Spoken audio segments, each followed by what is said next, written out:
वाहिगुरु जी का खालसा वाहिगुरु जी की फतेह। Punjabi audio book YouTube channel सुन रहे सारे ਸਰੋਤਿਆਂ ਨੂੰ ਮੇਰੇ ਸੁਤੰਤਰ ਕੌਰ ਵੱਲੋਂ ਪਿਆਰ ਭਰੀ ਸਤਿ ਸ਼੍ਰੀ ਅਕਾਲ। ਅੱਜ ਅਸੀਂ ਇਤ ਜਿਨ ਕਰੀ ਜੀਵਨੀ श्री गुरु तेग बहादुर जी किताब का अगला भाग पढ़न जा रहे हैं। पन्ना नंबर 126 लेखक सतबीर सिंह। भाग 10वां पटना साहिब तो आनंदपुर। पटना साहिब गुरु तेग बहादुर जी तकरीबन 3 महीने रहे। संगतां नूं उपदेश दे के जीवन जांच सिखाउंदे रहे। 18 मई 1670 ईस्वी नूं आप जी पंजाब वल चल पे। बालक गुरु गोबिंद सिंह जी पटना साहिब ही रहे। भट्ट वही मुल्तानी वाले लिखिया है कि छोटा गोबिंद नाल सी, पर यह ठीक नहीं क्योंकि गुरु गोबिंद सिंह जी 7 साल पटना साहिब रहे अते इतिहासिक गवाहियां हन कि गुरु गोबिंद सिंह जी ने आनंदपुर साहिब गुरु पिता पास बेनती भेजी सी कि पंजाब आउण दी आग्या दिओ। यह ठीक है कि बाल गुरु गोबिंद सिंह जी ने गुरु पिता नूं कहा सी कि नाल ही लैके चलो, उत्थे पटना साहिब दिल नहीं लगदा। नह इस देश रहन हम भावे, तित ही तुमरे संग सिधावे। यह सुन के गुरु तेग बहादुर जी ने कहा सी कि आनंदपुर पुज के कुछ समय पिछों असी सारे परिवार नूं बुला लवांगे अते इन्ने नूं साहिबजादा भी कुछ वड्डा हो जाण ते जुस्से दा तकड़ा हो जाएगा। इतने मह यह साहिबजादा वध है शरीर उज होए जियादा। इथों यह प्रतीत हुंदा है कि गुरु तेग बहादुर जी पंजाब अते दिल्ली दे हालात देख के बच्चे नूं पंजाब बुलाउणा चाहुंदे सन। सो जद आप जी आनंदपुर पुज गए तां 1672 दे अखीर सादा घल के पंजाब बुलाया अते हदायतां दित्तियां कि पंजाब हौले हौले आउण, लम्मी मंजिल ना करनी, अंदर बाहर सौखा रखना ताकि बालक नूं कोई खेचल ना होवे। राखो अंतर वाहर सुखारे, दुख न गम नूं खेद न धारे। उपदेश। पटना तो गुरु तेग बहादुर जी जद पंजाब वल चले तां संगतां नूं इस भाव दा उपदेश दिता। जीवन शुद्ध, किरत सुची, विहार सुचा अते जीवन भले लई प्यार अते तरस सदा पास रखना, आपे ते काबू, किसे नाल नफरत ना करनी। जद कोई नफरत करदा है तां एक तरह दी यह नफरत वाहिगुरू नाल ही बन जाती है। निरचाही हो के सेवा करनी, पूजा केवल अकाल दी, जाप केवल सतनाम करता पुरख दा, पंजां नूं वस रखना ते तृष्णा नूं नेड़े न ढुकण देना। आसा मनसा दुख सुख मान अपमान तो ऊंचा होवोगे तां जीवन मरण तो छुटकारा मिल जाएगा। जिंदगानी लैण लई नहीं देण लई बनी है। सूरज वांग होना जो रोशनी वंडदा है, ह्यूमे त्यागणी, शरीर दा हर समय ध्यान ही अज्ञानता है। इस अज्ञानता कारण ही प्रभु नाल मेल नहीं हुंदा। सब कुछ भुल जाना पर उसनूं ना भुलना। सोरठ राग दा शब्द उचार के अपने कथन नूं समाप्त कीता। जो नर दुख में दुख नहीं माने, सुख सने अर भै नहीं जाके, कंचन माटी माने रहाओ, नह निंदिया नह उस्तत जाके, लोभ मोह अभिमाना, हरख सोग ते रहे न्यारो, नाह मान अपमाना। गुरु जी पटना तो बनारस पुजे, डेरा लीची बाग रखिया। जौनपुर तो अयोध्या आए। अयोध्या जिथे डेरा किया उस थां दा नां गुरुद्वारा ब्रह्मकुंड है जो सरजू नदी किनारे है। लखनऊ भाई चूहड़ अते चोजड़ जिन्हां दा जिक्र भाई गुरदास जी ने 11वीं वार विखे सिखां दी सूची विच कीता है, ने गुरु पातशाह दी खूब सेवा की। उत्थों गुरु जी शाहजहानपुर पुजे। शाहजहानपुर 5वें गुरां दी बख्शिश लै भाई जट्टू तप्पा जी ने संगत कायम कीती सी। संगत ने शरदा नाल सेवा की। उत्थों बरेली पुजे अते कासी मैदान जंगल विच डेरा कीता। उत्थे हुण गुरु तेग बहादुर जी दी अपनी ही रहमत सदका गुरुद्वारा अते नगर वस गया है। एक पुरानी लिखत विच लिखिया है, तज पटना कासी पुन थे, तहते जात अयोध्या पई, आगे पंथ चलत जब पई, लखनावे के निकट सिदई, तह की संगत प्रेम प्रकाशा, पग पंज महकीन निवासा, एक निस हमको निस्तारो, पुण्य है बरेली और पधारो। बरेली तो पीलीभीत अते नानक मत्ता हुंदे मुरादाबाद पुजे। मुरादाबाद ਰਾਮ ਗੰਗਾ ਕਿਨਾਰੇ ਡੇਰਾ ਕੀਤਾ। ਇਨ੍ਹਾਂ ਥਾਵਾਂ ਤੇ ਸਿੱਖੀ ਆਦਰਸ਼ ਦ੍ਰਿੜ ਕਰਾਉਂਦੇ ਰਹੇ ਅਤੇ ਗੁਰੂ ਨਾਨਕ ਦੇਵ ਜੀ ਦੀ ਚਰਨ ਛੋਹ ਪ੍ਰਾਪਤ ਸਥਾਨਾਂ ਦੀ ਦੇਖਭਾਲ ਲਈ ਨਵੇਂ ਸਿਰਿਓਂ ਇੰਤਜ਼ਾਮ ਵੀ ਕੀਤੇ। ਉੱਥੇ ਇੱਕ ਸੱਜਣ ਨੇ ਪੁੱਛਿਆ ਕਿ ਇਹ ਜੀਵ ਅਮਰ ਕਿਵੇਂ ਹੋਵੇ, ਤਾਂ ਆਪ ਜੀ ਨੇ ਕਿਹਾ, ਹਿਉਮੇ ਮਾਰੇ।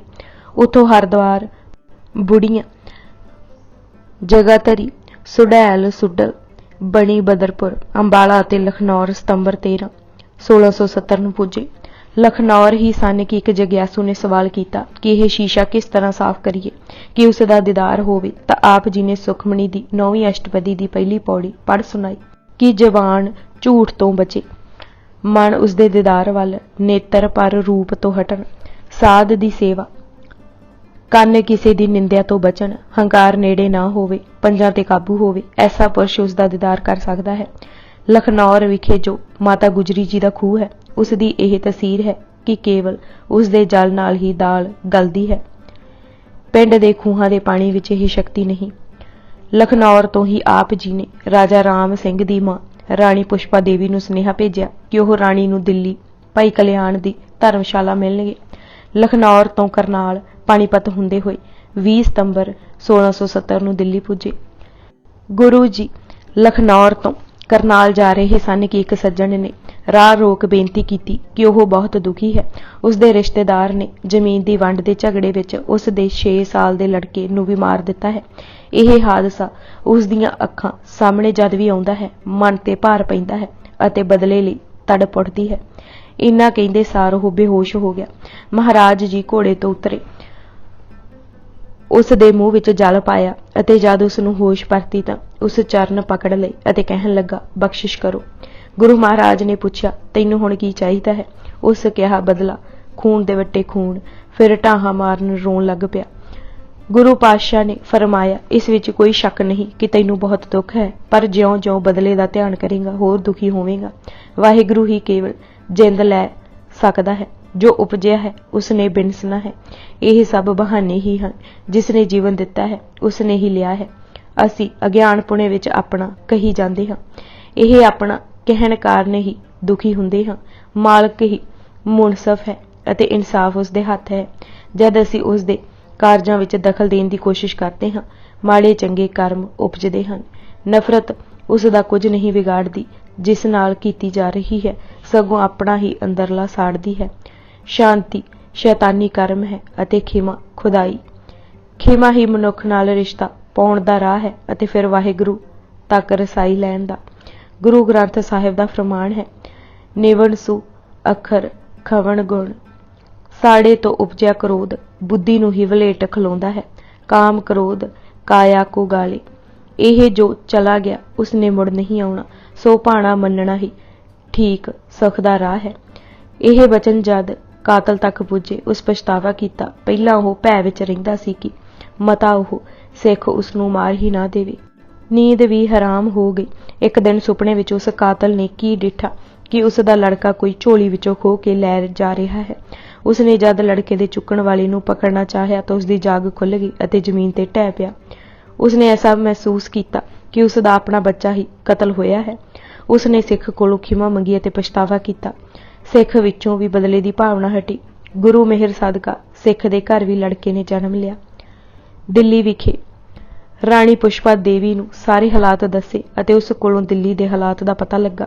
ਰਾਣੀ ਨੇ ਹੀ ਦੱਸਿਆ ਕਿ ਰਾਜਾ ਰਾਮ ਸਿੰਘ ਨੂੰ ਔਰੰਗਜ਼ੇਬ ਨੇ 1000 ਸਵਾਰ ਹੋਰ ਦੇ ਦਿੱਤੇ ਹਨ ਅਤੇ ਇਸਲਾਮਾਬਾਦ ਦੇ ਮਨਸਪ ਵਿੱਚ ਵੀ 1000 ਸਵਾਰ ਦਾ ਵਾਧਾ ਕੀਤਾ ਹੈ।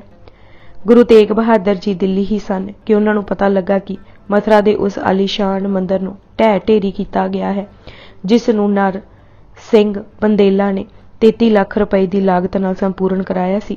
ਮਥੁਰਾ ਦਾ ਨਾਂ ਵੀ ਬਦਲ ਕੇ ਇਸਲਾਮਾਬਾਦ ਕਰ ਦਿੱਤਾ ਹੈ।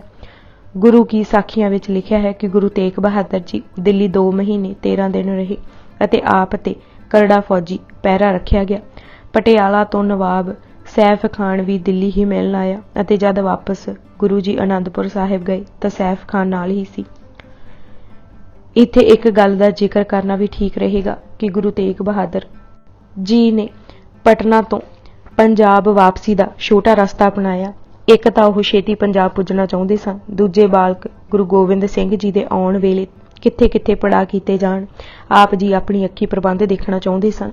तीजे इन्हां इलाकिਆਂ ਵਿੱਚ हो के जाना जरूरी सी, क्योंकि गुरु नानक देव जी दे पिछे किसी गुरु साहिब ने फेरी नहीं पाई सी।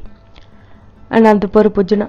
दिल्ली तो आप जी नवाब सैफ खान नाल ही रोहतक, लाखण माजरा, जींद, पहोवा, लखनौर, किरतपुर हुंदे होए अक्तूबर 1670 ਨੂੰ श्री आनंदपुर साहिब पुजे।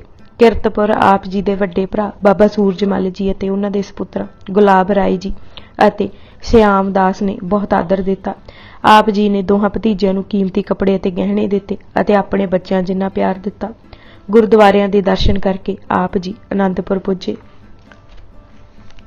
भाग 11। आनंदपुर विच 5 साल। आनंदपुर ते पंजाब खबरां पहिलां ही हो गईयां सन कि गुरु तेग बहादुर जी आ रहे हैं। संगतां आदर नाल अग्गों लैण आईयां। सारे आनंदपुर साहिब रोशनी की गई अते उचेचे लंगर लगाए गए। आप जी नूं दस्सिया गया कि पिछों सुख वरतदा रहा है। श्री अंमृतसर तो संगत भी दर्शनां लई पुजी अते पटावां पेश कीतियां। बाबा बुढ़ा जी दे पोतरे बाबा गुरदित्ता जी भी दर्शनां लई आए अते एक बाज भी भेंट कीता। बिरद के बंस बिखे गुरदित्ता, आन बाज सतगुर दिता। बाबा गुरदित्ता ने उत्थे आनंदपुर ही टिकाणा कीता अते लंगर दी सेवा संभाल लई। लाहौर दी संगत ने एक तीर कमान अते तीरां दे पत्थे भेटा वजों दिते। काबल दी संगत भी पुजी। मालवे तो प्रसिद्ध सिख आए अते बेनतियां करन लगे कि गुरु जी मालवा विच फिर चरण पाउण। दूर नेड़ेओ संगत आउण ते इह स्पष्ट हुंदा है कि गुरु जी ने सब नूं हुक्मनामे भेज इह इतलाह दे दित्ती सी कि ओह आनंदपुर साहिब पुज रहे हन। भाई कन्हैया जी अते बख्शिशां। एक पुरातन लिखत विच सेवा पंथियां दी संस्था दी उत्पत्ति अते विकास बारे इस तरह लिखिया है कि श्री गुरु तेग बहादुर की बख्शीश बीज भयो, श्री दशमेश कृपा जल पहचानिए।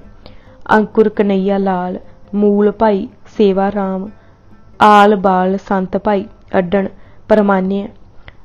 डाल गुर आया राम, भाई भला राम आद, भाई दुख भंजन परसराम डानिए। और साध संत साख फुल फल मत आद, सूजश बखानिए पंथ देवतर जानिए।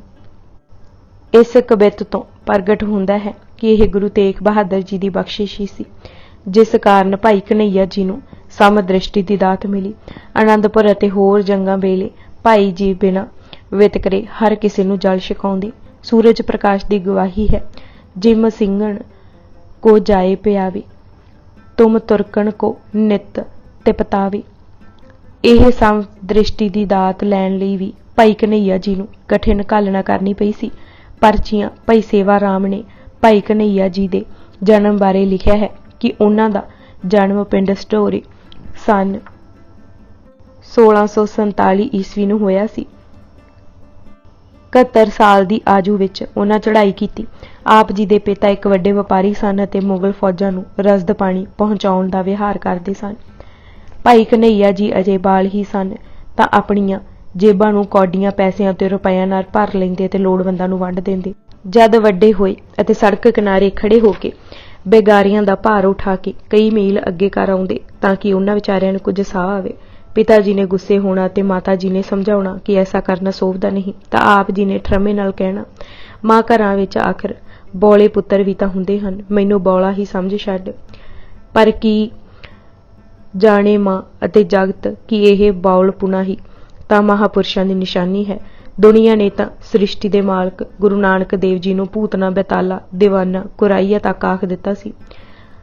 आप जी दे करक करेजे है ही सी।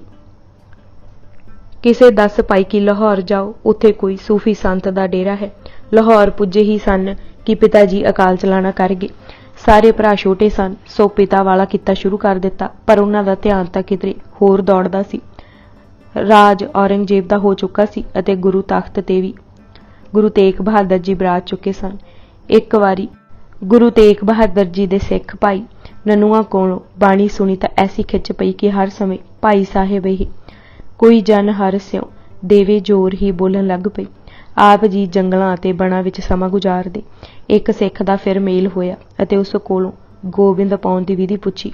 उस सिख ने कहा कि उस पास कोई नुस्खा तो नहीं, पर एक समझ दसदा हाँ, गोविंद पावने की। गोविंद का मेल गोविंद लोकां को मिलकर होवेगा। गोविंद लोक नगर घर मनुखों में होवे हैं। तुसी लोकां विच तां जांदे नहीं। सोना राख विच पिया है, राख सुट्टण नाल सोना भी खुस जांदा है। इस तरह एक होर सिख ने समझाया कि असल फकीरी ओहो ही है जो भजन की प्रबलता नाल माया त्यागदा है, काम क्रोध लोभ मोह अहंकार त्यागदा है, अंतर दा परचा नाम स्यों करदा है, चितवणियां ही त्याग दिंदा है, अविनाशी सुख लैण दा राह देण विच है। वाहिगुरू ने आप विच बीज पाया है, इस नूं सेवा दा जल दिओ। भाई कन्हैया जी ने पूछा कि कोई अजिहा फकीर है जो बीज नूं प्रसन्नता दा फल लगा देवे? तां उस सिख ने कहा, सब थावां एक समान हैं, सब दुख सुख हृदय की बूझ में है। जब ऐसी बुद्ध होवेगी तब सुख होवेगा। काया नगरी मह विवेक की दुहाई फेरे, घट घट मह रमता राम है, पर फिर भी फकीर देखना है तां आनंदपुर नूं जावो। भाई जी लाहौर की संगत नाल श्री आनंदपुर साहिब आए। गुरु तेग बहादुर जी ने भाई कन्हैया जी नूं आउंदियां ही पानी का घड़ा भर लियाउण लई आग्या कीती। भाई जी जद पानी का घड़ा लैके आए तो गुरु जी ने हथ धो के डोल दिता अते एक होर घड़ा भर लियाउण लई कहा। गुरु तेग बहादुर जी उसके चेहरे वाल देखते रहे। जद फिर पानी आया तो गुरु जी ने चरण धो के डोल दिता अते फिर पानी लियाउण दा हुक्म दिता। उन्हां जद फिर पानी का भरिया घड़ा लियांदा तो गुरु जी ने 2 छट्टे अखां ते मार डोल दिता। इस तरह 3 महीने हुंदा रहा। भाई जी घड़ा पानी का लियाउंदे, गुरु जी 2-4 बुक वरत के डोल दिंदे। गुरु मालक सिर्फ यह देख रहे सन कि जे उन्हां दे पानी गिराउण नाल भाई जी नूं गुस्सा जां क्रोध आ गया तो उस समय जद जंग विच कोई तुरक पानी मंगेगा तो यह पिठ ही मोड़ लैणगे। यह कार कठिन जरूरी सी, पर भाई साहिब निभाउंदे रहे। ओह तां अनंत दी भाल विच आए सन। एक बारी जद भाई जी घड़ा भर लियाए अते आप जी ने घड़ा पास रख लिया अते नज़र भर के भाई कन्हैया जी वाल देखिया तां साखीकार लिखदा है, उस समय देही शांत चित्त हो गई, शरीर में अशरीर भास आया, सब विच इको ही आत्मा है। तां झलकारा गुरु जी ने दर्शा दिता। कुछ समा भाई जी उत्थे संगतां दी सेवा करते रहे। आखिर एक दिन गुरु जी ने कोल बिठाल फरमाया, यह दात भरोसगी दी तुहानू मिली है, होरनां नूं भी वंडो। भाई साहिब कहन लगे कि किरपा करके अपने चरना पास ही रखो। तां फिर गुरु जी ने कहा, गुरु वस्तु विवेक है, विवेक सहित जो कर्म करने हैं यह ही चरना पास रहना है। किसी जीव का हिरदा प्रसन्न करना, किसी नूं गुरमत दी घासी पाउणी, यह ही गुरु सेवा है। यह वचन सुन के आप जी अटक चले गए। दर्शनां नूं हर साल आनंदपुर आउंदे रहे। गुरु तेग बहादुर जी की शहादत पिछों श्री आनंदपुर ही टिकाणा कीता अते जल छकाउण दी सेवा करते रहे। आप जी कहिंदे, साडा पंथ एकता दा है, सब जी साडे हन, जल भरन वाला ते पीण वाला एक है। गुरु गोबिंद सिंह जी दे आनंदपुर छड्डण उपरंत आप जी कवे आ गए। उंज तां उन्हां दे कई वाक प्रसिद्ध हन, पर जे रीत रसम स्यों गुरमत परे ही पंथ जान लवे तां सिख धर्म विश्व धर्म बन जाए। मन दे सिमरन संबंधी ओह कहा करदे सन कि मन दा सिमरन है, जे तन रुके भी तां उस नूं रुकण ना देवो। मन नूं तकड़िया करके तन नूं वाहिगुरू वल लगावे। जिवें जंग विच जूझण समय योधा सिर्फ लड़ना भिड़ना ही सोचदा है, ओह चूकिया नहीं ते मरिया नहीं। इसे तरह मन नूं परमात्मा वल्लों चूकण ना देवे। दिल दी किताब उत्ते दूजा हरफ लिखण ना देवे। बस सफल पुरख ओह ही है जिस तन मन ते धन दा सिमरन कीता है। भाई मणी सिंह बारे बंसावाली नामे वाले ने, जिनके सम सिख कोई ऐसा गुर का नहीं है, लिख के श्रद्धांजलि दिती है। यह सच है कि भाई साहिब दी सिख इतिहास विच नवेखली थां है। जदों उन्हां दे ही लिखण अनुसार देश विच खालसे दा बल छुट गया, मलेशों दी देश मह दो ही फेरी, गुरु द्रोही भी उन्हां संग मिल गए। झाड़ झाड़ पत्ता पत्ता वैरी हो गया। तो उस वेले भाई मणी सिंह जी ने अजिही अगवाई दिती कि कौम दे चरनां ते नवाबी आई। शहीद बिलास भाई मणी सिंह अनुसार भाई मणी सिंह दा गुरु घर नाल सीधा संबंध सन 1657 ईस्वी विच होया। ਉਹਨਾਂ ਦੀ ਆਜੂ ਉਸ ਸਮੇਂ 13 ਸਾਲ ਦੀ ਸੀ। ਉਹ ਆਪਣੇ ਪਿਤਾ ਮਾਈ ਦਾਸ ਦੇ ਨਾਲ ਹੀ ਕਿਰਤਪੁਰ ਗੁਰੂ ਹਰਿਰਾਏ ਜੀ ਦੇ ਦਰਸ਼ਨਾਂ ਨੂੰ ਆਏ। ਫਿਰ ਗੁਰੂ ਹਰਿਕ੍ਰਿਸ਼ਨ ਜੀ ਨਾਲ ਹੀ ਦਿੱਲੀ ਗਏ। ਆਪ ਜੀ ਦੀ ਸ਼ਾਦੀ ਭਾਈ ਲੱਖੀ ਸ਼ਾਹ ਦੀ ਪੁੱਤਰੀ ਸੀਤੋ ਬਾਈ ਨਾਲ 15 ਸਾਲ ਦੀ ਉਮਰ ਵਿੱਚ ਹੋਈ। 20 ਸਾਲ ਦੀ ਉਮਰ ਵਿੱਚ ਪਹਿਲੀ ਵਾਰ ਉਹ ਬਾਬਾ ਬਕਾਲਾ ਗੁਰੂ ਤੇਗ ਬਹਾਦਰ ਜੀ ਦੇ ਦਰਸ਼ਨਾਂ ਨੂੰ ਆਏ। ਫਿਰ ਗੁਰੂ ਜੀ ਦੇ ਅਨੰਦਪੁਰ ਆਉਣ ਤੇ ਇੱਥੇ ਹੀ ਆ ਟਿਕੇ। ਉੱਥੇ ਹੁਣ ਪੋਥੀਆਂ ਲਿਖਦੇ, ਕਥਾ ਕਰਦੇ ਅਤੇ ਸੇਵਾ ਵਿੱਚ ਜੁਟੇ ਰਹਿੰਦੇ। ਲਿਖੇ ਲਿਖਾਏ ਪੋਥੀਆਂ ਮਨ ਮਹਿ ਬਹੁਤ ਸ਼ਾਹ। ਗੁਰੂ ਤੇਗ ਬਹਾਦਰ ਜੀ ਦੀ ਸ਼ਹਾਦਤ ਪਿੱਛੋਂ ਆਪ ਜੀ ਗੁਰੂ ਗੋਬਿੰਦ ਸਿੰਘ ਜੀ ਦੀ ਆਗਿਆ ਅਨੁਸਾਰ ਗੁਰੂ ਗ੍ਰੰਥ ਸਾਹਿਬ ਜੀ ਦੀਆਂ ਸ਼ੁੱਧ ਬੀੜਾਂ ਤਿਆਰ ਕਰਨ ਵਿੱਚ ਲੱਗ ਗਏ ਸਨ। ਗੁਰੂ ਗ੍ਰੰਥ ਸਾਹਿਬ ਜੀ ਦੀ ਸੰਪੂਰਨ ਕਥਾ ਵੀ ਗੁਰੂ ਗੋਬਿੰਦ ਸਿੰਘ ਜੀ ਨੇ ਆਪ ਨੂੰ ਸੁਣਾਈ ਸੀ। ਗਿਆਨੀ ਦੀ ਪਦਵੀ ਦਸ਼ਮੇਸ਼ ਪਿਤਾ ਨੇ ਹੀ ਦਿੱਤੀ ਸੀ। ਸਰਸਾ ਦੇ ਵਿਛੋੜੇ ਸਮੇਂ ਆਪ ਜੀ ਮਾਤਾ ਸੁੰਦਰੀ ਜੀ ਨਾਲ ਹਰਿਦੁਆਰ ਆ ਗਏ ਸਨ ਅਤੇ ਫਿਰ ਦਿੱਲੀ ਹੀ ਕੁਝ ਸਮਾਂ ਰਹੇ। ਮਾਤਾ ਸੁੰਦਰੀ ਜੀ ਨੇ ਆਪ ਜੀ ਨੂੰ ਬਾਬਾ ਬੰਦਾ ਸਿੰਘ ਦੀ ਸ਼ਹਾਦਤ ਉਪਰੰਤ ਸ਼੍ਰੀ ਅੰਮ੍ਰਿਤਸਰ ਭੇਜਿਆ। ਆਪ ਜੀ ਨੇ ਮਰਿਆਦਾ ਬੱਧੀ ਅਤੇ ਅਣਖ ਅਤੇ ਵਿਚਾਰਾਂ ਦੀ ਸੁਤੰਤਰਤਾ ਲਈ ਬੰਦ ਕਟਵਾ ਕੇ ਕੌਮ ਵਿੱਚ ਨਵੀਂ ਰੂਹ ਫੂਕੀ। ਸ਼ਹੀਦ ਹੋਣ ਸਮੇਂ ਆਪ ਜੀ ਦੀ ਆਜੂ 90 ਸਾਲ ਸੀ। ਸਿੱਖਾਂ ਦੀ ਭਗਤਮਾਲਾ ਭਾਈ ਗੁਰਦਾਸ ਜੀ ਦੀ 11ਵੀਂ ਵਾਰ ਦਾ ਭਾਵ ਪ੍ਰਕਾਸ਼ਨੀ ਟੀਕਾ ਵੀ ਲਿਖਿਆ। ਜਪਜੀ ਦੇ ਅਰਥ ਭਾਵ ਵੀ ਲਿਖੇ। ਆਪ ਜੀ ਦੇ 11 ਭਰਾ ਸਨ। ਸਿਵਾਏ ਭਾਈ ਅਮਰਚੰਦ ਦੇ ਬਾਕੀ 10 ਭਰਾਵਾਂ ਨੇ ਸ਼ਹਾਦਤ ਪ੍ਰਾਪਤ ਕੀਤੀ। ਭਾਈ ਮਣੀ ਸਿੰਘ ਦੇ ਨਾਲ ਹੀ ਭਾਈ ਜਗਤ ਸਿੰਘ ਜੀ ਸ਼ਹੀਦ ਕੀਤੇ ਗਏ। ਭਾਈ ਦਿਆਲਾ ਜੀ ਚਾਂਦਨੀ ਚੌਂਕ ਦੇਗ ਵਿੱਚ ਗੁਰੂ ਤੇਗ ਬਹਾਦਰ ਜੀ ਦੇ ਸਾਹਮਣੇ ਹੀ ਉਬਾਲੇ ਗਏ। ਭਾਈ ਹਰੀ ਚੰਦ ਜੀ ਨੇ 20 ਜੁਲਾਈ 1688 ਈਸਵੀ ਨੂੰ ਭੰਗਾਣੀ ਦੇ ਯੁੱਧ ਵਿਖੇ ਸ਼ਹੀਦੀ ਪਾਈ। ਭਾਈ ਸੋਹਣ ਚੰਦ ਜੀ ਨੇ 20 ਮਾਰਚ 1690 ਨੂੰ ਨਦੌਣ ਦੀ ਜੰਗ ਵਿੱਚ ਜੂਝ ਚੜ੍ਹਾਈ ਕੀਤੀ। 20 ਮਾਰਚ 1691 ਨੂੰ ਭਾਈ ਲਹਿਣਾ ਸਿੰਘ ਜੀ ਨੇ ਗਲੇਰ ਦੇ ਸਥਾਨ ਤੇ ਸ਼ਹੀਦੀ ਜਾਮ ਪੀਤਾ। ਚਮਕੌਰ ਦੀ ਜੰਗ ਵਿਖੇ ਭਾਈ ਦਾਨ ਸਿੰਘ ਜੀ ਨੇ ਬਾਬਾ ਜੁਝਾਰ ਸਿੰਘ ਜੀ ਨਾਲ ਸ਼ਹੀਦੀ ਪ੍ਰਾਪਤ ਕੀਤੀ। ਭਾਈ ਰਾਏ ਸਿੰਘ ਨੇ 30 ਦਸੰਬਰ 1705 ਈਸਵੀ ਨੂੰ ਮੁਕਤਸਰ ਗੁਰੂ ਜੀ ਦੀ ਫੌਜ ਵਿੱਚ ਲੜਦੇ ਸ਼ਹੀਦ ਹੋਏ। ਭਾਈ ਮਾਨ ਸਿੰਘ ਨੇ 3 ਅਪ੍ਰੈਲ 1708 ਨੂੰ ਗੰਭੀਰ ਨਦੀ ਦੇ ਕੰਢੇ ਚਤੌੜਗੜ੍ਹ ਜੂਝਦਿਆਂ ਚੜ੍ਹਾਈ ਕੀਤੀ। ਭਾਈ ਜੇਠਾ ਅਤੇ ਭਾਈ ਰੂਪ ਜੀ ਨੇ 11 ਅਕਤੂਬਰ 1711 ਈਸਵੀ ਨੂੰ ਲਾਹੌਰ ਦੇ ਪਰਗਣੇ ਆਲੋਵਾਲ ਵਿਖੇ ਮੁਗਲ ਫੌਜਾਂ ਨਾਲ ਲੜਦੇ 37 ਸਿੰਘਾਂ ਸਮੇਤ ਸ਼ਹੀਦੀ ਪ੍ਰਾਪਤ ਕੀਤੀ। ਕੌਣ ਹੈ ਸਿੱਖ ਇਤਿਹਾਸ ਵਿੱਚ ਇਹਨਾਂ ਭਰਾਵਾਂ ਦੀ ਬਹਿਣੀ ਬੈਠਣ ਵਾਲਾ? ਭਰਾ ਹੀ ਨਹੀਂ, ਭਾਈ ਮਣੀ ਸਿੰਘ ਦੇ 10 ਪੁੱਤਰਾਂ ਵਿੱਚੋਂ 7 ਨੇ ਸ਼ਹਾਦਤ ਪ੍ਰਾਪਤ ਕੀਤੀ। ਭੱਟਵਈਆਂ ਅਨੁਸਾਰ ਆਪ ਦੇ ਨਾਮ ਇਹ ਸਨ: ਭਾਈ ਚਿੱਤਰ ਸਿੰਘ, ਭਾਈ ਬਚਿੱਤਰ ਸਿੰਘ, ਭਾਈ ਉਦੇ ਸਿੰਘ, ਭਾਈ ਅਨਿਕ ਸਿੰਘ, ਭਾਈ ਅਜਬ ਸਿੰਘ, ਭਾਈ ਅਜਾਇਬ ਸਿੰਘ, ਭਾਈ ਗੁਰਬਖਸ਼ ਸਿੰਘ, ਭਾਈ ਭਗਵਾਨ ਸਿੰਘ, ਭਾਈ ਬਲਰਾਮ ਸਿੰਘ ਅਤੇ ਭਾਈ ਦੇਸਾ ਸਿੰਘ ਰਹਿਤਨਾਮੀਆਂ। ਭਾਈ ਬਚਿੱਤਰ ਸਿੰਘ ਜੀ ਉਹ ਹੀ ਸਨ ਜਿਨ੍ਹਾਂ ਮਸਤ ਹਾਥੀ ਦਾ ਟਾਕਰਾ ਕਰਕੇ ਬਰਛੀ ਨਾਲ ਉਸ ਦਾ ਮੂੰਹ ਪੁਆਇਆ ਸੀ।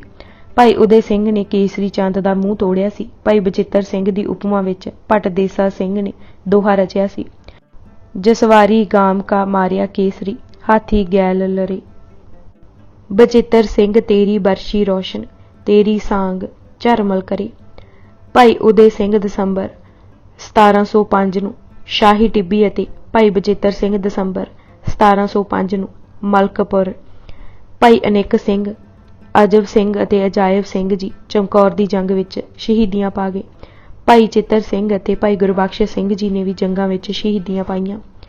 ਇੱਕ ਨਾਰਾਇਣ ਦਾਸ ਨਾਂ ਦੇ ਸਿੱਖ ਨੇ ਆ ਕੇ ਬੇਨਤੀ ਕੀਤੀ ਕਿ ਧੰਦਿਆਂ ਵਿੱਚ ਐਸੇ ਫਸੇ ਹਾਂ ਕਿ ਸਮਾਂ ਨਹੀਂ ਮਿਲਦਾ। ਜਦ ਮਹਾਰਾਜ ਨੇ ਪੁੱਛਿਆ ਕਿ ਕਿਰਤ ਕੀ ਕਰਦੇ ਹੋ ਤਾਂ ਉਸ ਦੱਸਿਆ ਖੇਤੀ ਦੀ ਕਿਰਤ ਹੈ, 2 ਬੱਚੇ ਹਨ, ਘਰ ਵਾਲੀ ਗੁਜ਼ਰ ਗਈ ਹੈ, ਪੁੱਤਰ ਅਵੇਸਲੇ ਤੇ ਆਲਸੀ ਹਨ, ਬਾਜ਼ਾਰ ਜਾ ਕੇ ਕੁਝ ਵਪਾਰ ਵੀ ਕਰਦਾ ਹਾਂ। ਇੱਕ ਗੱਲ ਨਿਸ਼ਚੇ ਨਾਲ ਕਹਿ ਸਕਦਾ ਹਾਂ ਕਿ ਆਪਣੇ ਵਪਾਰ ਅਤੇ ਧੰਦੇ ਵਿੱਚ ਠੱਗੀ ਨਹੀਂ ਕਰਦਾ, ਪਰ ਰਾਤ ਨੀਂਦ ਨਹੀਂ ਆਉਂਦੀ। ਪੁੱਤ ਘੂਕ ਸੁੱਤੇ ਰਹਿੰਦੇ ਹਨ, ਪਰ ਮੇਰਾ ਧਿਆਨ ਇਹੀ ਹੀ ਰਹਿੰਦਾ ਹੈ ਕਿ ਕੋਈ ਸੰਨ ਮਾਰ ਕੇ ਜੋੜੀ ਮਾਇਆ ਲੁੱਟ ਕੇ ਨਾ ਲੈ ਜਾਏ। ਸ਼ਾਂਤੀ ਖੁੱਸ ਗਈ ਹੈ। ਉਸ ਦੀ ਦਸ਼ਾ ਸੁਣ ਕੇ ਗੁਰੂ ਤੇਗ ਬਹਾਦਰ ਜੀ ਨੇ ਫਰਮਾਇਆ, ਕੋਈ ਕਿਸੇ ਦੀ ਸ਼ਾਂਤੀ ਖੋ ਨਹੀਂ ਸਕਦਾ, ਇਹ ਆਪੂ ਹੀ ਮਨੁੱਖ ਆਪਣੀ ਸ਼ਾਂਤੀ ਖੋਹਦਾ ਹੈ। ਤੂੰ ਦਿਆਨਤਦਾਰੀ ਅਤੇ ਮਿਹਨਤ ਨਾਲ ਘਰ ਬਣਾ ਲਿਆ ਹੈ, ਤੈਨੂੰ ਹੁਣ ਜ਼ਿੰਮੇਵਾਰੀ ਬੱਚਿਆਂ ਤੇ ਸੁੱਟ ਦੇਣੀ ਚਾਹੀਦੀ ਹੈ। ਇਹ ਦੁਨਿਆਵੀ ਮੋਹ ਹੈ ਜੋ ਤੈਨੂੰ ਫਸਾਈ ਬੈਠਾ ਹੈ। ਬੱਚਿਆਂ ਦੇ ਮੋਹ ਨੂੰ ਫਰਜ਼ ਸਮਝ ਲਿਆ ਹੈ। ਇਹ ਤੇਰੀ ਚਿੰਤਾ ਦਾ ਕਾਰਨ ਹੈ। ਬੱਚਿਆਂ ਪ੍ਰਤੀ ਫਰਜ਼ ਨੂੰ ਤੂੰ ਨਿਭਾ ਦਿੱਤਾ ਹੈ। ਹੁਣ ਤੈਨੂੰ ਬੱਚਿਆਂ ਤੋਂ ਉੱਚਾ ਉੱਠ ਲੁਕਾਈ ਦੀ ਸੇਵਾ ਕਰਨੀ ਚਾਹੀਦੀ ਹੈ। ਫਿਰ ਸਰੰਗ ਰਾਗ ਵਿੱਚ ਸ਼ਬਦ ਉਚਾਰ ਉਸ ਨੂੰ ਸਮਝਾਇਆ। ਕਹਾਂ ਨਰ ਆਪਣੋ ਜਨਮ ਗਵਾਵੇ, ਮਾਇਆ ਮਦ ਵਿਖਿਆ ਰਸ ਰਚਿਓ, ਰਾਮ ਸਰਨ ਨਹੀਂ ਆਵੇ ਰਹਾਓ। ਇਹ ਸੰਸਾਰ ਸਗਲ ਹੈ ਸੁਪਨੋ, ਦੇਖ ਕਹਾਂ ਲੁਭਾਵੋ। ਜੋ ਉਪਜੇ ਸੋ ਸਗਲ ਬਿਨਸੇ, ਰਹਿਨ ਨ ਕੋਊ ਪਾਵੇ। ਮਿਥਿਆ ਤਨ ਸਾਚ ਕਰ ਮਾਨਿਓ, ਇਹ ਬਿਦ ਆਪ ਬੰਧਾਵੇ। ਅਨੰਦਪੁਰ ਹੀ ਇੱਕ ਸਿੱਖ ਨੇ ਪੁੱਛਿਆ ਕਿ ਜੋ ਧਾਰਮਿਕ ਪੁਸਤਕਾਂ ਕਹਿੰਦੀਆਂ ਹਨ ਅਸੀਂ ਉਹ ਹੀ ਕਰਦੇ ਹਾਂ, ਪਰ ਇੰਜ ਲੱਗਦਾ ਹੈ ਕਿ ਪ੍ਰਾਪਤ ਕੁਝ ਨਹੀਂ ਹੁੰਦਾ। ਮਹਾਰਾਜ ਨੇ ਫਰਮਾਇਆ ਕਿ ਵਾਹਿਗੁਰੂ ਕਿਵੇਂ ਮਿਲੇ ਜਦ ਮਨ ਹੀ ਭਰਮ ਅਤੇ ਅੰਧੇਰ ਵਿੱਚ ਫਸਿਆ ਹੋਇਆ ਹੈ। ਜਦ ਜ਼ਿੰਦਗੀ ਹੀ ਭਰਮ ਵਿੱਚ ਗੁਜ਼ਰ ਜਾਂਦੀ ਹੈ ਤਾਂ ਪਤ ਕਿਵੇਂ ਪ੍ਰਾਪਤ ਹੋਵੇ।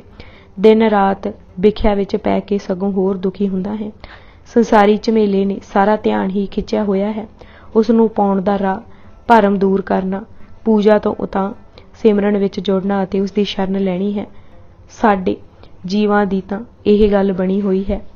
ਸਾਧੋ ਇਹ ਜਗ ਭਰਮ ਭੁਲਾਣਾ, ਰਾਮ ਨਾਮ ਕਾ ਸਿਮਰਨ ਛੋੜਿਆ, ਮਾਇਆ ਹਾਥ ਬਿਖਾਨਾ ਰਹਾਓ। ਸੋ ਉਸ ਦੀ ਪ੍ਰਾਪਤੀ ਦਾ ਰਾਹ ਉਸ ਅੱਗੇ ਨਿਮਰ ਹੋ ਕੇ ਬੇਨਤੀ ਕਰਨੀ ਹੈ ਅਤੇ ਕਹਿਣਾ ਹੈ, ਜਨ ਨਾਨਕ ਮੈਂ ਨਾਹੀ ਕੋਊ ਗੁਣ, ਰਾਖ ਲੇਹੋ ਸਰਨਾਈ। ਅਨੰਦਪੁਰ ਤੀਰਥ ਬਣ ਗਿਆ। ਜਗਿਆਸੂ ਆਉਂਦੇ ਆਪਣੀ ਤਸੱਲੀ ਕਰਾ ਘਰਾਂ ਨੂੰ ਮੁੜਦੇ। ਇੱਕ ਦਿਨ ਗੁਰੂ ਜੀ ਸਤਲੁਜ ਕੰਢੇ ਸੈਰ ਨੂੰ ਗਏ ਤਾਂ ਇੱਕ ਬ੍ਰਾਹਮਣ ਜੋ ਅਰਚਾ ਪੂਜਾ ਵਿੱਚ ਰੁੱਝਾ ਸੀ ਆਪ ਜੀ ਨੂੰ ਦੇਖ ਕੋਲ ਆਇਆ ਅਤੇ ਕਹਿਣ ਲੱਗਾ, ਮਹਾਰਾਜ ਚਿਰ ਹੋ ਗਿਆ ਹੈ, ਅਰਚਾ ਪੂਜਾ ਕਰਦਿਆਂ ਤਸੱਲੀ ਨਹੀਂ ਹੋਈ। ਗੁਰੂ ਪਾਤਸ਼ਾਹ ਨੇ ਫਰਮਾਇਆ ਕਿ ਕਈ ਵਾਰੀ ਐਸਾ ਹੋਇਆ ਹੈ ਕਿ ਖਾਹਿਸ਼ ਪੂਰੀ ਹੋਣ ਬਾਅਦ ਵੀ ਤਸੱਲੀ ਨਹੀਂ ਹੁੰਦੀ, ਤ੍ਰਿਸ਼ਨਾ ਹੋਰ ਵੱਧਦੀ ਹੈ। ਬਾਲਪਣ ਇੰਜ ਚਲਾ ਜਾਂਦਾ ਹੈ, ਜਵਾਨੀ ਵਿੱਚ ਮਸਤ ਰਹਿੰਦਾ ਹੈ ਅਤੇ ਬੁਢੇਪੇ ਵਿੱਚ ਵੀ ਪਤਾ ਨਹੀਂ ਲੱਗਦਾ ਕਿ ਕਿਹੜੀ ਭੁੱਲ ਵਿੱਚ ਫਸਣ ਕਰਕੇ ਤਸੱਲੀ ਨਹੀਂ ਹੁੰਦੀ। ਪੂਜਾ ਅਰਚਾ ਬਾਹਰਲੇ ਕਰਮ ਹਨ, ਇਹਨਾਂ ਨਾਲ ਮਨ ਟਿਕ ਨਹੀਂ ਸਕਦਾ। ਉਸ ਨੂੰ ਹਿਰਦੇ ਵਿੱਚ ਸਦਾ ਮਹਿਸੂਸ ਕਰਦੇ ਰਹਿਣਾ ਹੀ ਤਸੱਲੀ ਪਾਉਣ ਦਾ ਰਾਹ ਹੈ। ਫਿਰ ਰਾਮਕਲੀ ਰਾਗ ਵਿੱਚ ਸ਼ਬਦ ਉਚਾਰ ਸੁਣਾਇਆ। ਪ੍ਰਾਣੀ ਨਰਾਇਣ ਸੁਧ ਲੇਹ, ਛਿਨ ਛਿਨ ਔਦ ਘਟੇ ਨਿਸ ਬਾਸੁਰ, ਬਿਰਥਾ ਜਾਤ ਹੈ ਦੇ ਰਹਾਓ। ਸ਼ਾਂਤੀ ਤੇ ਤਸੱਲੀ ਲੈਣ ਦਾ ਰਾਹ ਕੇਵਲ ਸਿਮਰਨ ਹੈ। ਗੁਰੂ ਜੀ ਪਾਸੋਂ ਇੱਕ ਸਿੱਖ ਨੇ ਪੁੱਛਿਆ ਕਿ ਜੀਵਨ ਆਦਰਸ਼ ਕੀ ਹੈ। ਮਹਾਰਾਜ ਨੇ ਫਰਮਾਇਆ, ਜੀਵਨ ਇੱਕ ਦਰਿਆ ਨਿਆਈ ਹੈ, ਸੋਮੇ ਵਿੱਚੋਂ ਨਿਕਲਦਾ ਹੈ ਤੇ ਸਾਗਰ ਵਿੱਚ ਸਮਾ ਜਾਂਦਾ ਹੈ। ਇਹ ਜਲ ਖੇਤੀ ਹਰੀ ਕਰਦਾ ਹੈ, ਆਵਾਜਾਈ ਦਾ ਸਾਧਨ ਹੈ, ਤੀਰਥ ਬਣਾਉਂਦਾ ਹੈ, ਲੋਕੀ ਇਸ਼ਨਾਨ ਕਰਦੇ ਹਨ ਅਤੇ ਜਲ ਪੀਂਦੇ ਹਨ, ਠੰਡ ਪਹੁੰਚਾਉਂਦਾ ਹੈ ਅਤੇ ਹੋਰ ਅਨੇਕਾਂ ਕਾਰਜ ਸਵਾਰਦਾ ਹੈ। ਪਰ ਉਸ ਦਾ ਨਿਸ਼ਾਨਾ ਸਾਗਰ ਸ਼ੌਹ ਵਿੱਚ ਸਮਾਉਣਾ ਹੈ। ਰਾਹ ਵਿੱਚ ਪਰਉਪਕਾਰ ਕਰੀ ਜਾਂਦਾ ਹੈ। ਦੂਜੇ ਪਾਸੇ ਇਸੇ ਦਰਿਆ ਵਿੱਚ ਜੇ ਹੜ੍ਹ ਆ ਜਾਣ ਤਾਂ ਜਿਉਣਾ ਮੁਸ਼ਕਿਲ ਵੀ ਕਰ ਦਿੰਦਾ ਹੈ, ਫਸਲਾਂ ਉਜਾੜ ਦਿੰਦਾ ਹੈ ਅਤੇ ਘਰ ਬਰਬਾਦ ਕਰ ਦਿੰਦਾ ਹੈ।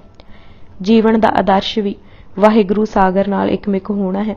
ਰਾਹ ਟੁਰਦੇ ਸੰਜਮ ਰੱਖਦੇ ਨੇੜੇ ਆਉਣ ਵਾਲਿਆਂ ਦਾ ਜੀਵਨ ਵੀ ਆਨੰਦਦਾਇਕ ਬਣਾਉਣ ਵਿੱਚ ਹੈ, ਖੁਸ਼ੀ ਵੰਡਣ ਵਿੱਚ ਹੈ, ਜੀਵਨ ਦਾਨ ਦੇਣ ਵਿੱਚ ਹੈ। ਜੇ ਕਿਸੇ ਪੁੱਠਾ ਰਾਹ ਅਪਣਾ ਲਿਆ ਤਾਂ ਉਹ ਲੁਕਾਈ ਲਈ ਬਿਪਤਾ ਬਣ ਜਾਏਗਾ। ਸੋ ਜੀਵਨ ਆਦਰਸ਼ ਇਹ ਹੀ ਹੈ ਕਿ ਗੁਰੂ ਦੇ ਦੱਸੇ ਰਾਹ ਤੇ ਟੁਰੀ ਜਾਈਏ ਤੇ ਬੁਰਾਈ ਦੇ ਟਾਕਰੇ ਅੜ ਖਲੋਈਏ। ਇਸੇ ਤਰ੍ਹਾਂ ਕਾਬਲ ਦੀ ਸੰਗਤ ਨੇ ਬੇਨਤੀ ਕੀਤੀ ਕਿ ਮਨ ਦੀ ਦੌੜ ਭੱਜ ਕਿਵੇਂ ਮੁੱਕੇ। ਮਹਾਰਾਜ ਨੇ ਕਿਹਾ, ਮਨ ਤਾਂ ਹੀ ਪਾਪਾਂ ਵੱਲ ਜਾਂਦਾ ਹੈ ਜਦ ਤ੍ਰਿਸ਼ਨਾ ਦਾ ਇਸ ਵਿੱਚ ਨਿਵਾਸ ਹੈ। ਮਨ ਅਸ਼ਾਂਤ ਹੈ, ਜੋਗੀ ਜੰਗਮ ਸੰਨਿਆਸੀ ਤੇ ਇਹ ਤ੍ਰਿਸ਼ਨਾ ਹੀ ਸਵਾਰ ਹੈ। ਮੋਹ ਅਤੇ ਮਮਤਾ ਹੀ ਮਨ ਦੀ ਅਸ਼ਾਂਤੀ ਦਾ ਕਾਰਨ ਹਨ। ਗਿਆਨ ਕੀ ਹੈ? ਭਾਈ ਮਤੀ ਦਾਸ ਨੇ ਇੱਕ ਦਿਨ ਗੁਰੂ ਜੀ ਕੋਲੋਂ ਪੁੱਛਿਆ ਕਿ ਗਿਆਨ ਕੀ ਹੈ। ਹਰ ਕੋਈ ਵੱਖ-ਵੱਖ ਹੀ ਭਾਵ ਅਰਥ ਕਰਦਾ ਹੈ ਅਤੇ ਸੁਣਾਉਂਦਾ ਹੈ। ਮਹਾਰਾਜ ਨੇ ਫਰਮਾਇਆ, ਆਪੇ ਨੂੰ ਜਾਣਨਾ ਹੀ ਗਿਆਨ ਹੈ। ਗਿਆਨ ਪ੍ਰਾਪਤ ਹੁੰਦਾ ਹੈ ਗਾਵੀਏ ਸੁਣੀਏ, ਮਨ ਰੱਖੀਏ ਭਾਵ ਨਾਲ। ਗੁਰੂ ਉਪਦੇਸ਼ ਨੂੰ ਸੁਣਨ ਅਤੇ ਗਾਉਣ ਅਤੇ ਫਿਰ ਉਸ ਵਿੱਚ ਪਿਆਰ ਪਾਉਣ ਨਾਲ ਪਹਿਲੀ ਪੌੜੀ ਚੜ੍ਹੀ ਜਾਂਦੀ ਹੈ। ਫਿਰ ਉਸ ਗਾਏ ਸੁਣੇ ਦਾ ਹੀ ਰੂਪ ਹੋ ਜਾਣਾ। ਸਗਲ ਬਨਸਪਤ ਵਿੱਚ ਅਗਨੀ ਹੈ ਅਤੇ ਦੁੱਧ ਵਿੱਚ ਘਿਓ, ਪਰ ਇਹ ਪ੍ਰਗਟ ਹੁੰਦਾ ਹੈ ਘਾਲ ਨਾਲ। ਇਹ ਘਾਲ ਸਿਮਰਨ ਹੈ, ਉਸ ਦੀ ਯਾਦ ਭੁੱਲਣ ਨਾ ਦੇਣੀ। ਗਿਆਨ ਦਾ ਆਖਰੀ ਡੰਡਾ ਚੜ੍ਹ ਜਾਣਾ ਹੈ। ਇੱਕ ਦਿਨ ਸੈਫਦੀਨ ਅਤੇ ਉਸ ਦੇ ਸੂਫੀ ਸਾਥੀ ਗੁਰੂ ਦੇ ਦਰਸ਼ਨਾਂ ਨੂੰ ਆਏ। ਇੱਕ ਸੂਫੀ ਨੇ ਪੁੱਛਿਆ, ਮਹਾਰਾਜ ਤੁਸੀਂ ਤੌਹੀਦ ਵਿੱਚ ਯਕੀਨ ਰੱਖਦੇ ਹੋ ਜਾਂ ਨਹੀਂ। ਮਹਾਰਾਜ ਨੇ ਪੁੱਛਿਆ ਕਿ ਤੌਹੀਦ ਤੋਂ ਤੁਹਾਡਾ ਕੀ ਭਾਵ ਹੈ। ਉਸ ਸੂਫੀ ਨੇ ਕਿਹਾ, ਇੱਕ ਰੱਬ ਤੇ ਯਕੀਨ ਅਤੇ ਹੋਰ ਕਿਸੇ ਨੂੰ ਨਾ ਮੰਨਣਾ। ਗੁਰੂ ਜੀ ਨੇ ਬੜੇ ਠਰਮੇ ਨਾਲ ਕਿਹਾ, ਫਕੀਰ ਜੀ, ਕੀ ਇੱਕ ਵਾਹਿਗੁਰੂ ਤੋਂ ਇਲਾਵਾ ਹੋਰ ਵੀ ਕੋਈ ਹੋ ਸਕਦਾ ਹੈ? ਅਸਲ ਵਿੱਚ ਤੌਹੀਦ ਇਹ ਨਹੀਂ ਕਿ ਇੱਕ ਵਿੱਚ ਯਕੀਨ ਰੱਖਣਾ ਹੈ ਅਤੇ ਹੋਰ ਪਸਾਰੇ ਨੂੰ ਸੱਚ ਕਰ ਮੰਨੀ ਜਾਣਾ। ਤੌਹੀਦ ਦੇ ਡੂੰਘੇ ਭਾਵ ਵੱਲ ਜਾਓ। ਇਸ ਦਾ ਸਹੀ ਅਰਥ ਹੈ, ਜੋ ਦੁਨੀਆ ਹੈ ਇਹ ਨਾਸ਼ਵੰਤ ਹੈ, ਫਾਨੀ ਹੈ।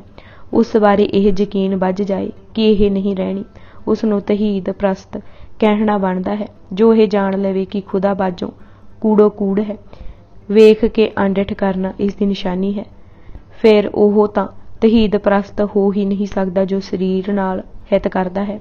ਇਸ ਵਿੱਚ ਜੋ ਦੁਵਿਧਾ ਹੈ ਉਹ ਵੀ ਤੌਹੀਦ ਤੋਂ ਪਰੇ ਲੈ ਜਾਂਦੀ ਹੈ। ਤੌਹੀਦ ਪ੍ਰਸਤ ਸਭ ਵਿੱਚ ਉਸ ਨੂੰ ਦੇਖਦਾ ਹੈ ਅਤੇ ਉਸ ਇੱਕ ਵਿੱਚ ਸਭ ਨੂੰ। ਸੈਫਦੀਨ ਅਤੇ ਹੋਰ ਸਾਰੇ ਸੂਫੀ ਫਕੀਰਾਂ ਨੇ ਸਿਰ ਝੁਕਾਇਆ। ਸੈਫਦੀਨ ਨੇ ਉੱਥੇ ਹੀ ਪੁੱਛਿਆ ਕਿ ਪਾਪ ਦਾ ਮੂਲ ਕੀ ਹੈ। ਮਹਾਰਾਜ ਦਾ ਕਹਿਣਾ ਸੀ, ਇਸ ਦੀ ਜੜ ਦੁਨੀਆ ਨਾਲ ਪ੍ਰੀਤੀ ਹੈ ਅਤੇ ਨਿਜ ਲਈ ਸਭ ਕੁਝ ਚਾਹੁਣਾ ਹੈ। ਪੁੰਨ ਦੀ ਜੜ ਸੰਸਾਰ ਨੂੰ ਫਾਨੀ ਅਤੇ ਚਲਾਈਮਾਨ ਸਮਝਣਾ ਹੈ। ਦਿਸਦੇ ਜਗਤ ਨਾਲ ਮੋਹ ਹਟਾਉਣਾ ਹੈ ਅਤੇ ਉਸ ਦੀ ਰਜ਼ਾ ਵਿੱਚ ਰਾਜੀ ਰਹਿਣਾ ਹੈ। ਮੀਆਂ ਮੀਰ ਜੀ ਨੂੰ ਗੁਰੂ ਹਰਗੋਬਿੰਦ ਜੀ ਕਈ ਵਾਰ ਮਿਲੇ ਅਤੇ ਮੀਆਂ ਮੀਰ ਜੀ ਗੁਰੂ ਜੀ ਦਾ ਅਤ ਆਦਰ ਕਰਦੇ ਸਨ। ਗੁਰੂ ਤੇਗ ਬਹਾਦਰ ਜੀ ਨੇ ਬਾਲਪਣ ਵਿੱਚ ਕਈ ਵਾਰ ਮੀਆਂ ਮੀਰ ਦੇ ਦਰਸ਼ਨ ਕੀਤੇ ਸਨ।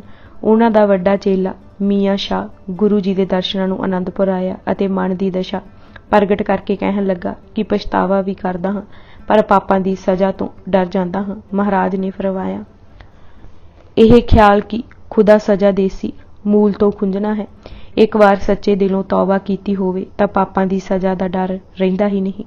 ਪਾਪਾਂ ਦੇ ਖਿਆਲਾਂ ਤੋਂ ਵੀ ਮਨੁੱਖ ਉੱਚਾ ਹੋ ਜਾਂਦਾ ਹੈ। ਇਹ ਗੱਲ ਚੇਤੇ ਰੱਖਣ ਵਾਲੀ ਹੈ ਕਿ ਪਾਪੀ ਤਾਂ ਜਿਉੜਾ ਹੀ ਹੈ ਅਤੇ ਜਦ ਉਹ ਜਿਉੜਾ ਤੌਬਾ ਕਰਦਾ ਹੈ ਤਾਂ ਆਪੇ ਦਾ ਖਿਆਲ ਮੁੱਕ ਜਾਂਦਾ ਹੈ ਅਤੇ ਉਸ ਆਪੇ ਤੋਂ ਉਪਜਣ ਵਾਲੇ ਫੁਰਨੇ ਵੀ ਮੁੱਕ ਜਾਂਦੇ ਹਨ। ਅਸਲ ਤੌਬਾ ਆਪੇ ਦਾ ਖਿਆਲ ਛੱਡਣਾ ਹੈ, ਜਿਸ ਤੋਂ ਤ੍ਰਿਸ਼ਨਾ ਤੇ ਖਿਆਲ ਉੱਠਦੇ ਹਨ। ਭੋਗਾਂ ਵਿੱਚ ਸਵਾਦ ਨਾ ਆਵੇ ਅਤੇ ਜੋ ਸ਼ੈ ਖੁਦਾ ਨਾਲੋਂ ਤੋੜਦੀ ਹੈ ਉਸ ਦੀ ਖਿੱਚ ਨਾ ਪਵੇ।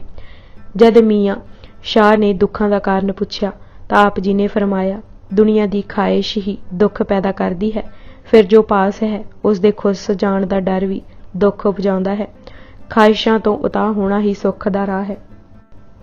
ਸੋ ਵਿਸ਼ੇ ਵਿਕਾਰ ਵੱਲ ਨਾ ਭੱਜੋ, ਸਗੋਂ ਉਸ ਦੇ ਮੂਲ ਨੂੰ ਪਕੜੋ। ਦੁਨਿਆਵੀ ਖਾਹਿਸ਼ਾਂ ਅਤੇ ਵਾਹਿਗੁਰੂ ਇੱਕ ਥਾਂ ਨਹੀਂ ਰਹਿ ਸਕਦੇ।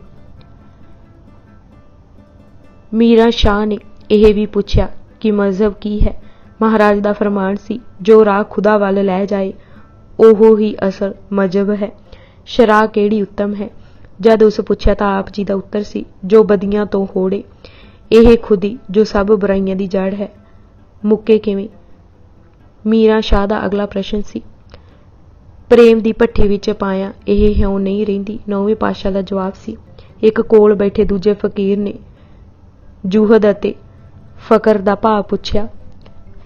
ਮਹਾਰਾਜ ਨੇ ਕਿਹਾ, ਉਸ ਨਾਲੋਂ ਸਭ ਸਬੰਧ ਤੋੜ ਲੈਣੇ ਜੋ ਉਸ ਨਾਲੋਂ ਹੋੜਦਾ ਹੈ, ਜੋਹਦ ਹੈ, ਅਤੇ ਉਹ ਦਿਸ਼ਾ ਜਿੱਥੇ ਆਪੇ ਦੀ ਮੁਕੰਮਲ ਹੋਂਦ ਮੁੱਕ ਜਾਏ ਉਹ ਫਕਰ ਹੈ। ਇਸ ਤਰ੍ਹਾਂ ਥਾਂ ਥਾਂ ਤੋਂ ਮੁਸਲਮਾਨ ਫਕੀਰ ਆਉਂਦੇ ਅਤੇ ਭਰਮ ਦੀ ਕਾਈ ਮਿਟਾ ਆਨੰਦ ਪ੍ਰਾਪਤ ਕਰ ਜਾਂਦੇ। ਇੱਕ ਸਿੱਖ ਨੇ ਪੁੱਛਿਆ ਕਿ ਭਗਤੀ ਕੀ ਹੈ? ਗੁਰੂ ਪਾਤਸ਼ਾਹ ਨੇ ਕਿਹਾ, ਮਾਲਕ ਵਿੱਚ ਸਮਾ ਜਾਣਾ ਹੀ ਭਗਤੀ ਹੈ। ਪ੍ਰਭੂ ਦੀ ਯਾਦ ਸਦਾ ਰੱਖਣੀ ਅਤੇ ਉਸ ਦੇ ਗੁਣ ਗਾਉਂਦੇ ਰਹਿਣਾ। ਜਦ ਚੇਤਨਾ ਗੁਣ ਗਾ ਗਾ ਧੋਤੀ ਜਾਏ ਅਤੇ ਉਸ ਦੀ ਯਾਦ ਤੋਂ ਬਗੈਰ ਤ੍ਰਿਪਤੀ ਨਾ ਹੋਵੇ, ਆਪਾ ਭਾਵ ਮੁੱਕ ਜਾਏ ਅਤੇ ਆਪ ਸਰਵ ਸ਼ਕਤੀਮਾਨ ਵਿੱਚ ਹੀ ਸਮਾ ਜਾਏ। ਇਸ ਤਰ੍ਹਾਂ ਭਗਤੀ ਵਿੱਚੋਂ ਅੰਮ੍ਰਿਤ ਰਸ ਚੋਂਦਾ ਹੈ ਅਤੇ ਉਹ ਆਨੰਦ ਨੂੰ ਪਾ ਲੈਂਦਾ ਹੈ। ਜਦ ਇੱਕ ਹੋਰ ਸਿੱਖ ਨੇ ਪੁੱਛਿਆ ਕਿ ਸਭ ਤੋਂ ਉੱਤਮ ਕਰਮ ਕਿਹੜਾ ਹੈ ਤਾਂ ਮਹਾਰਾਜ ਨੇ ਫਰਮਾਇਆ, ਜੋ ਕੋਲ ਹੈ ਉਸ ਨੂੰ ਲੋੜਵੰਦਾਂ ਵਿੱਚ ਵੰਡ ਦੇਣਾ। ਇਹ ਬਲ ਪੈਦਾ ਕਰੇ ਕਿ ਜੋ ਆਪਣਾ ਹੈ ਉਹ ਸਮਾਂ ਆਉਣ ਤੇ ਦੇ ਸਕੇ। ਇਹ ਵੀ ਸੂਝ ਹੋਵੇ ਕਿ ਕਿਸ ਨੂੰ ਦੇਣਾ ਹੈ। ਇਕੱਠਾ ਕੇਵਲ ਨਾਮ ਧਨ ਹੀ ਰੱਖੇ, ਸਰੀਰ ਸਦਾ ਨਰੋਆ ਅਤੇ ਚੁਸਤ ਰੱਖੇ। ਆਪੇ ਦੀ ਕੈਦ ਵਿੱਚੋਂ ਨਿਕਲਣਾ ਹੀ ਵੱਡਾ ਕਰਮ ਹੈ। ਮਾਇਆਧਾਰੀ ਨਾਲੋਂ ਆਪਧਾਰੀ ਜ਼ਿਆਦਾ ਮਾੜਾ ਹੈ। ਪ੍ਰੇਮ ਉਸ ਹਿਰਦੇ ਵਿੱਚ ਉਪਜਦਾ ਹੈ ਜਿੱਥੇ ਹੋਰ ਕੁਝ ਨਹੀਂ। ਪ੍ਰੇਮ ਭੱਠ ਵਿੱਚ ਪੈ ਕੇ ਹੀ ਆਪਾ ਮੁਕਾਉਂਦਾ ਹੈ। ਅਨੰਦਪੁਰ ਆਇਆ ਗੁਰੂ ਤੇਗ ਬਹਾਦਰ ਨੂੰ 2 ਸਾਲ ਹੋ ਗਏ ਸਨ। ਨਗਰ ਵਸ ਗਿਆ ਸੀ ਅਤੇ ਪੰਜਾਬ ਤੋਂ ਫਿਰ ਬੇਨਤੀਆਂ ਆ ਰਹੀਆਂ ਸਨ ਕਿ ਗੁਰੂ ਜੀ ਦਰਸ਼ਨ ਦੇਣ। ਆਪ ਜੀ ਦੇ ਅਨੰਦਪੁਰ ਹੋਣ ਨਾਲ ਪੰਜਾਬ ਵਾਸੀਆਂ ਨੂੰ ਬਹੁਤ ਰਾਹਤ ਪੁੱਜੀ ਸੀ ਅਤੇ ਉਹ ਸੁਰੱਖਿਅਤ ਮਹਿਸੂਸ ਕਰ ਰਹੇ ਸਨ। ਗੁਰੂ ਤੇਗ ਬਹਾਦਰ ਜੀ ਨੇ ਮਾਲਵਾ ਤੇ ਹੋਰ ਇਲਾਕਿਆਂ ਦਾ ਦੌਰਾ ਕਰਨ ਤੋਂ ਪਹਿਲਾਂ ਇਹ ਠੀਕ ਜਾਣਿਆ ਕਿ ਗੁਰੂ ਗੋਬਿੰਦ ਸਿੰਘ ਜੀ ਨੂੰ ਕਾਰਜ ਸੰਭਾਲਿਆ ਜਾਏ ਅਤੇ ਉਹ ਜਿੱਥੇ ਜਾਣਾ ਹੈ ਜਾ ਸਕਣ। ਗੁਰੂ ਗੋਬਿੰਦ ਸਿੰਘ ਨੂੰ ਸਾਰਾ ਹਾਲ ਪੱਤਰਿਕਾ ਵਿੱਚ ਲਿਖ ਕੇ ਇੱਕ ਸਿੱਖ ਹੱਥ ਭੇਜਿਆ ਕਿ ਉਹ ਸ਼ਤਾਬੀ ਪੰਜਾਬ ਅਨੰਦਪੁਰ ਸਾਹਿਬ ਪੁੱਜਣ। ਲਿਖੀ ਪੱਤਰਿਕਾ ਅਖਿਲ ਹਵਾਲ ਪਠ ਕਰ ਚੱਲੋ ਬਿਲਮ ਸਭ ਟਾਲ। ਪਟਨਾ ਨਿਵਾਸੀਆਂ ਨੂੰ ਜਦ ਗੁਰੂ ਤੇਗ ਬਹਾਦਰ ਦੇ ਗੁਰੂ ਗੋਬਿੰਦ ਸਿੰਘ ਨੂੰ ਬੁਲਾਵੇ ਦੇ ਹੁਕਮ ਦਾ ਪਤਾ ਲੱਗਾ ਤਾਂ ਉਹ ਵਿਜੋਗ ਦੀ ਮੂਰਤ ਬਣ ਗਏ। ਰਾਣੀ ਫਤਿਹ ਚੰਦ ਨੇ ਪੁੱਛਿਆ ਕਿ ਹੁਣ ਦਰਸ਼ਨ ਕਿਵੇਂ ਹੋਣਗੇ ਤਾਂ ਜੋਜੀ ਪ੍ਰੀਤਮ ਨੇ ਕਿਹਾ, ਜਦ ਵੀ ਛੋਲੇ ਤੇ ਦੋਧੀ ਪੂਰੀਆਂ ਬੱਚਿਆਂ ਨੂੰ ਬਿਠਾਲ ਖਿਲਾਉਂਗੇ ਉਹਨਾਂ ਵਿੱਚ ਬੈਠ ਮੈਂ ਹੀ ਖਾਂਦਾ ਦਿਸਾਂਗਾ। ਰਹੀਮ ਬਖਸ਼ ਨੂੰ ਵਰ ਦਿੰਦੇ ਕਿਹਾ ਕਿ ਜਪਜੀ ਸਾਹਿਬ ਦੇ ਪਾਠ ਸਮੇਂ ਉਸ ਪਾਸ ਹੋਣਗੇ। ਸ਼ਿਵਦੱਤ ਨੂੰ ਰੋਜ਼ ਅੰਮ੍ਰਿਤ ਵੇਲੇ ਪ੍ਰਤੱਖ ਦਰਸ਼ਨ ਦੀ ਦਾਤ ਦਿੱਤੀ। ਸਾਰੇ ਪਟਨਾ ਨਿਵਾਸੀਆਂ ਨੂੰ ਵਰ ਦਿੰਦੇ ਕਿਹਾ, ਜੋ ਅੰਮ੍ਰਿਤ ਵੇਲੇ ਦੀਵਾਨ ਵਿੱਚ ਹਾਜ਼ਰ ਹੋਵੇਗਾ ਵਾਰ ਸੁਣੇਗਾ ਉਸ ਨੂੰ ਮੰਦਰ ਵਿੱਚ ਹੀ ਦਰਸ਼ਨ ਹੋਣਗੇ। ਸੋਨੇ ਦੀ ਸੁੰਦਰ ਪਾਲਕੀ ਜੋ ਢਾਕਾ ਤੋਂ ਸੰਗਤ ਨੇ ਭੇਜੀ ਸੀ ਉਸ ਵਿੱਚ ਬੈਠ ਆਪ ਜੀ ਪੰਜਾਬ ਵੱਲ ਚੱਲ ਪਏ। ਦਾਨਾਪੁਰ ਤੱਕ ਸੰਗਤ ਨਾਲ ਆਈ। ਰਾਹ ਦੇ ਸਾਰੇ ਇੰਤਜ਼ਾਮ ਗੁਰੂ ਤੇਗ ਬਹਾਦਰ ਜੀ ਕਰ ਗਏ ਸਨ, ਪਰ ਫਿਰ ਵੀ ਠਹਿਰਨ ਦਾ ਪੂਰਾ ਇੰਤਜ਼ਾਮ ਕਰਨ ਲਈ ਸਿੱਖ ਪਹਿਲਾਂ ਪੁੱਜ ਜਾਂਦੇ। ਦਾਨਾਪੁਰ ਤੋਂ ਆਰਾ, ਡੋਮਰਾ ਜੰਕਸ਼ਨ, ਬਕਸਰ ਤੋਂ ਹੁੰਦੇ ਹੋਏ ਛੋਟਾ ਮਿਰਜ਼ਾਪੁਰ ਪੁੱਜੇ। ਉੱਥੇ 4 ਦਿਨ ਰਹੇ ਅਤੇ ਫਿਰ ਬਨਾਰਸ ਹੀ ਜੌਨਪੁਰ ਦੀ ਸੰਗਤ ਦਰਸ਼ਨਾਂ ਨੂੰ ਆਈ। ਉੱਥੋਂ ਇਲਾਹਾਬਾਦ, ਅਯੋਧਿਆ ਅਤੇ ਲਖਨਊ ਪੁੱਜੇ। ਲਖਨਊ ਤੋਂ ਹਰਿਦੁਆਰ ਹੋ ਕੇ ਬੁੜੀਆਂ, ਲਾਡਵਾਂ, ਅੰਬਾਲਾ ਚਰਨ ਪਾਉਂਦੇ ਲਖਨੌਰ ਪੁੱਜੇ। ਲਖਨੌਰ ਗੁਰੂ ਜੀ ਦੇ ਨਾਨਕੇ ਸਨ। ਭਾਈ ਲਾਲ ਚੰਦ ਜੀ ਇੱਥੋਂ ਹੀ ਪਿੱਛੋਂ ਕਰਤਾਰਪੁਰ ਜਾ ਵਸੇ ਸਨ।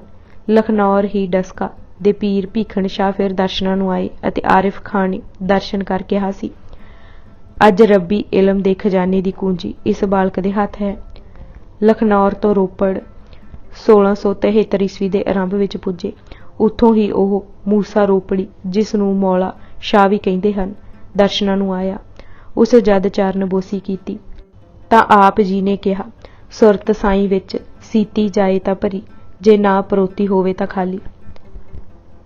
ਕਿਰਤਪੁਰ ਬਾਬਾ ਸੂਰਜਮਲ ਅਤੇ ਉਹਨਾਂ ਦੀ ਸੰਤਾਨ ਨੇ ਆਦਰ ਦਿੱਤਾ। ਕਿਰਤਪੁਰ ਹੀ ਆਨੰਦਪੁਰ ਤੋਂ ਮੁਖੀ ਸਿੱਖ ਲੈਣ ਆਏ ਅਤੇ ਮਹਿਮਾ ਪ੍ਰਕਾਸ਼ ਦੇ ਕਥਨ ਅਨੁਸਾਰ ਜਦ ਆਪ ਜੀ ਨੇ ਆਪਣੇ ਪਾਵਨ ਚਰਨ ਚੱਕ ਨਾਨਕੀ ਪਾਏ ਅਤੇ ਖਲੋ ਕੇ ਆਨੰਦ ਸਾਹਿਬ ਦੀਆਂ 5 ਪੌੜੀਆਂ ਪੜ੍ਹੀਆਂ ਤਾਂ ਨਾਲ ਹੀ ਫਰਮਾਇਆ ਕਿ ਇਸ ਨਗਰ ਦਾ ਨਾਮ ਆਨੰਦਪੁਰ ਹੋਇਆ। ਇਹ ਵਾਰਤਾ ਮਾਰਚ 1673 ਈਸਵੀ ਦੀ ਹੈ। ਗੁਰੂ ਪਿਤਾ ਨੇ ਵੀ ਪ੍ਰਸੰਨ ਹੋ ਨਗਰ ਦਾ ਨਾਂ ਆਨੰਦਪੁਰ ਹੀ ਕਰ ਦਿੱਤਾ। ਅਨੇਕ ਭਾਂਤ ਤਨ ਰੱਛਾ ਤਾਂ ਗੁਰੂ ਜੀ ਕਰ ਹੀ ਰਹੇ ਸਨ। ਹੁਣ ਭਾਂਤ ਭਾਂਤ ਕੀ ਸਿੱਛਾ ਦੇਣ ਦਾ ਵੀ ਪ੍ਰਬੰਧ ਕੀਤਾ। ਫਾਰਸੀ, ਗੁਰਮੁਖੀ ਅਤੇ ਹੋਰ ਵਿੱਦਿਆ ਪੜ੍ਹਾਉਣ ਦੇ ਪ੍ਰਬੰਧ ਕੀਤੇ।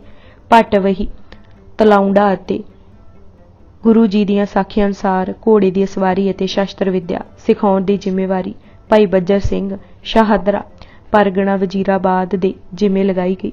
ਸੰਸਕ੍ਰਿਤ ਦੀ ਵਿੱਦਿਆ ਪੰਡਿਤ ਕਿਰਪਾ ਰਾਮ ਨੇ ਦਿੱਤੀ। ਮਦਰਸੇ ਦਾ ਮੁਖੀ ਮੁਨਸ਼ੀ ਪੀਰ ਮੁਹੰਮਦ ਸੀ ਅਤੇ ਪਾਠਸ਼ਾਲਾ ਦਾ ਪ੍ਰਬੰਧ ਸਾਹਿਬ ਚੰਦ ਜੀ ਕਰ ਰਹੇ ਸਨ।